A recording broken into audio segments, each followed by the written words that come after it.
mean, we're getting wacky, let's face it. We got people more highly educated than ever before, and yet at the other end of the spectrum, we got all this craziness going on. Because you're supposed to be reading a book or going to a class or getting to work or working 2 jobs, making sure you do increase your income. What's your savings like? And we end up, making a contribution to a collective angst. We're judgmental, we're condemnational, we've got frustration, disappointment, guilt, anger, resentment. It's out of control. We have the nomenclature, we get the books, it's still out of control. You can't go to a self-help section of Amazon or anywhere else without seeing the words of how to. And we've got people that are called spiritual gurus on planet Earth today. They're gonna tell you this 7 steps for this, the 4 steps for that. If reading the books would put it, we'd already be there. If dietary things, we'd already be there. There was a time when food was a lot more pure than it is today and people ate it. I'm sure there was a time when food was gluten-free. So obviously there has to be something else. Someone has to uncover the inner nature that's already there. This happiness is already there. And everything I talk about is about wakefulness. It's a state of wakefulness. And it's not going to manifest through the intellect or the ego or the senses or the body or the mind or feelings. There's nothing wrong with those things. But under the directorship of the unconscious, psycho-emotional, crazy human architecture that we've got going on, we're set up to honestly fail at moving toward the divine.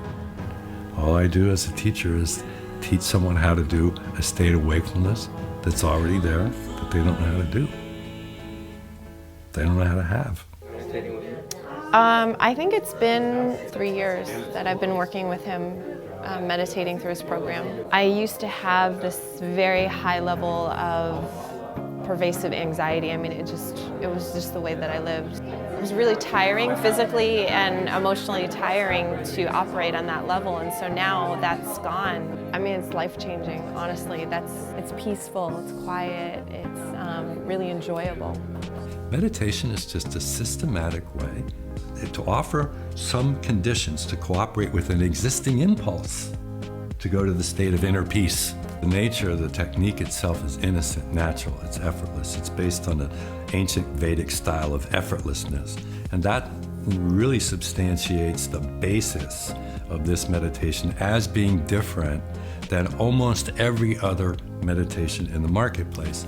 I've done a lot of spiritual work and meditated a lot and read a lot of books and done all these things and really thought that I kind of knew and was like doing it.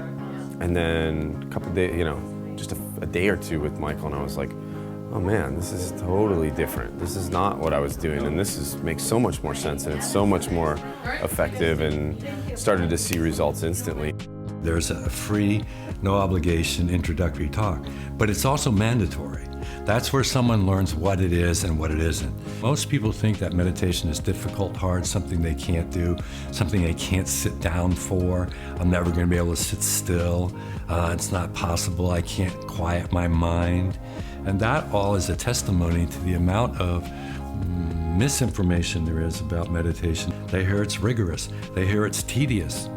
Here I'm saying I have a style of meditation that's none of that. It's effortless.